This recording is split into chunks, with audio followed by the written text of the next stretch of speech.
statement, I would want to request you to take keen interest on a few persons of interest in this statement that I'm going to read. And one person is a fellow by the name Mr. Bakari, and the other one is Mr. Gidinji. The other one is Kahudhu Advocates, and the fourth one is an impersonator by the name Mary Mutilangi, and the fifth one is a DCI. All these particular 5 persons of interest have something to do with this particular matter.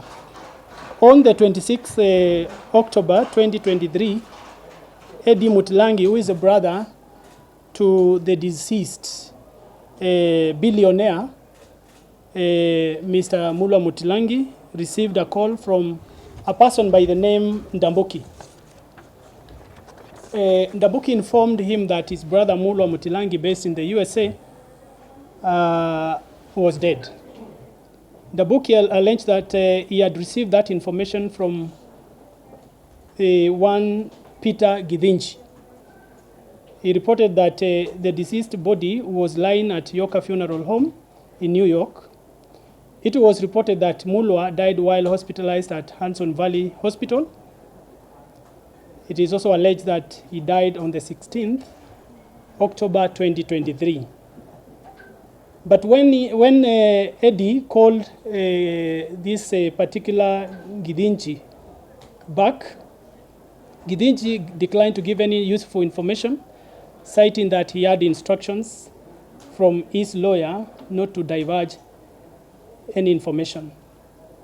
On 27th October 2023, Eddie reported the case to the Director Diaspora in Nairobi. Initially, he was promised that in 3 days, the matter would be handled, but unfortunately, up to date, nothing useful has been done. Eddie, through his friend in the USA, Kisia, managed to establish that the deceased body was lying at Yorktown Funeral Home in New Jersey, contrary to the earlier information.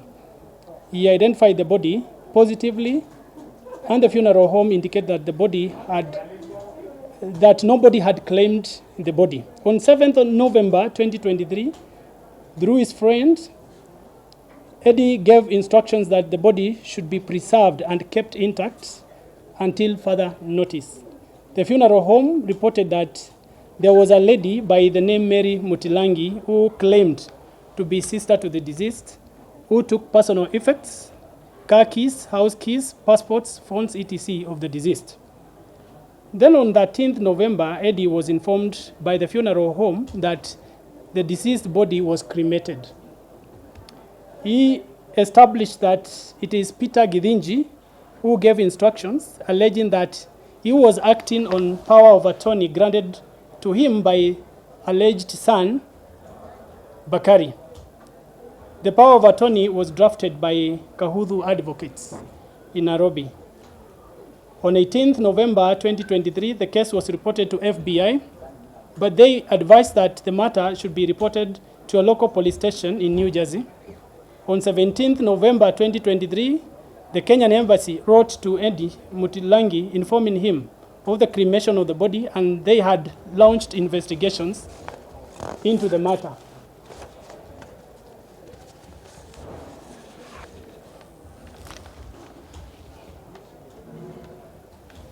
So Eddie has talked to the HR department where Mutilangi was working, that is Pepsi, and he gathered that Bakari and Gidinji and blocked any form of inquiry in regard to estate and benefits of the late Mulwa Mutilangi.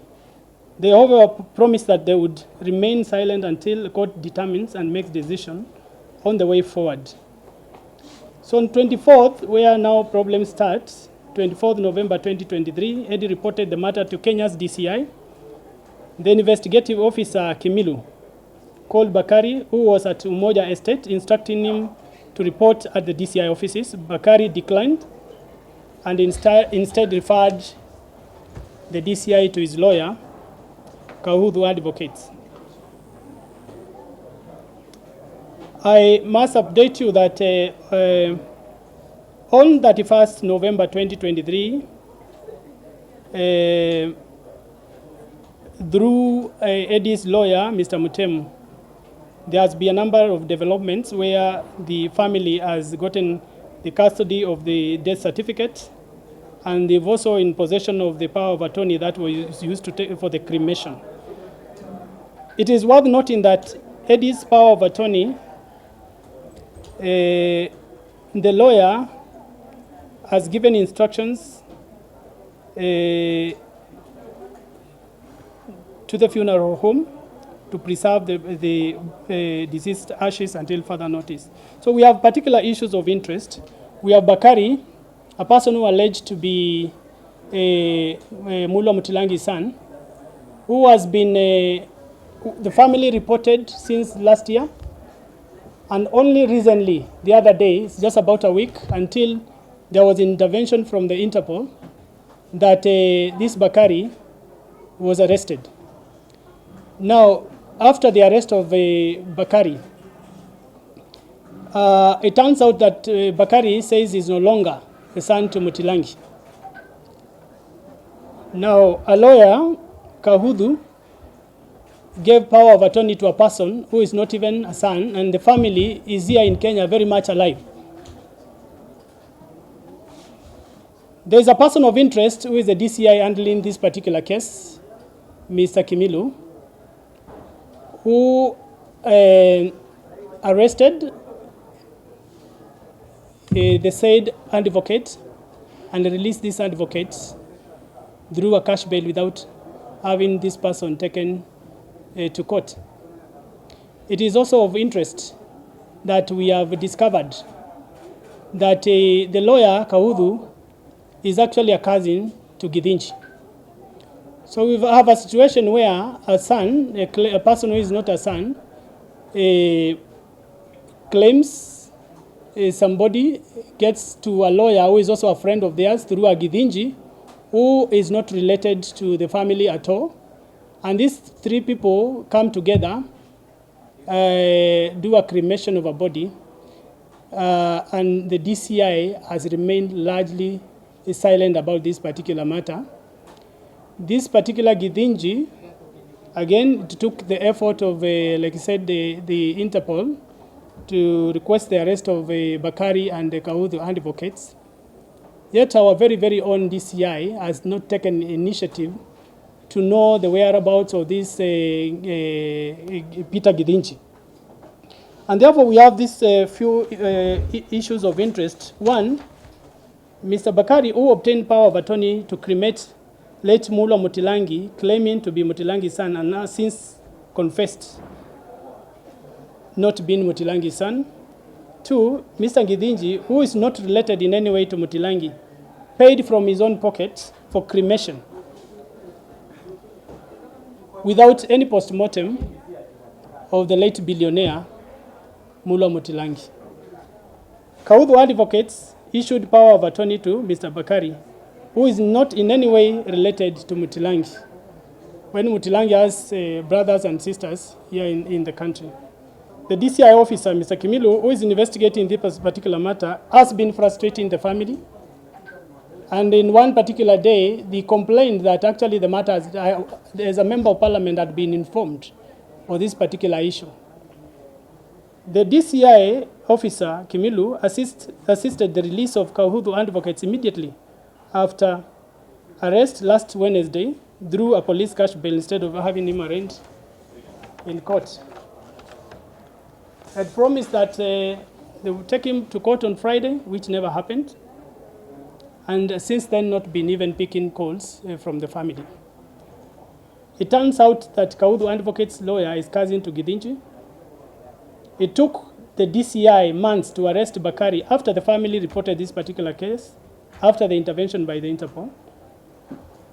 Number 8, with the glaring evidence that shows a motive for murder, the DCI has preferred very weak charges against Bakari. I know some of you have even gone to court. You've listened to the charges that have been preferred against this fella. It's clearly that the DCI wants to destroy this particular case.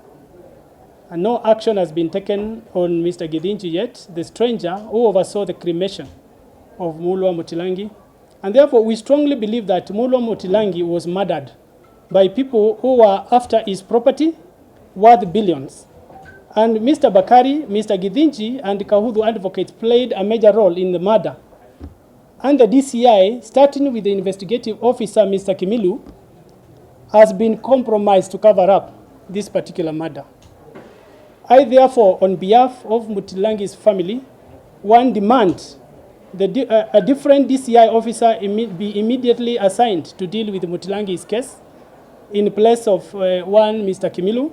Number two, an investigation be conducted on the DCI officer, Kimilu, on the role he has been playing to potentially conceal crime for personal gains. Three, demand a thorough investigation on this particular matter be conducted and all culprits brought to book. Number four, I request the Ministry of Foreign Affairs to urgently facilitate one Mr. Andy Mutilangi, brother to Mulwa Mutilangi, to be facilitated to obtain visa to travel to the USA and retrieve the ashes of their late brother so that they can give him a decent burial in line with Kamba traditions. You must know it is one thing to lose a person. It is another thing not to be able to even give a decent burial to your person, because this person was burnt to ashes by strangers. And instead of the DCI trying to assist the family, they are obviously taking bribes to try to cover up this. Even a class 1 pupil can see a motive here. These people have been preying on this particular guy who has no family in the US because he was not married. And we have had cases of laxity. We saw the other day people moving from a police station, they catch a bus and they just go. There has been repeated cases of negligence. Some intentional, others not intentional. Such cases are clearly corruption issues where people are facilitated to run away with the crimes they have committed. And therefore, I once again strongly believe there is no iota of doubt that this particular person was murdered. On the day this particular person was, if indeed Bakari had been a son to Mutilangi, obviously the first thing would be worried is to start crying about their father, inform the family. But on the first day, Bakari was already, had already taken over some of the estates, the houses at Green Park. The guy was already sleeping there. And therefore, clearly there is a motive. And what we feel as a constituency is that the DCI has not been cooperative enough. They have been trying to assist these people to run away with this particular crime. We demand justice for Mulwa Mutilangi. This was not just an ordinary person. And even if it was an ordinary person, the family would still demand justice. The DCI must thoroughly investigate some of their very own who are involved. And since, again, this matter touches on the same DCI who are supposed to investigate the matter, again, they will also be seeking a statement through Parliament so that they can appear before the committee on in the committee interior, so that they can also be able to give account of the omissions that they have been doing on this particular case.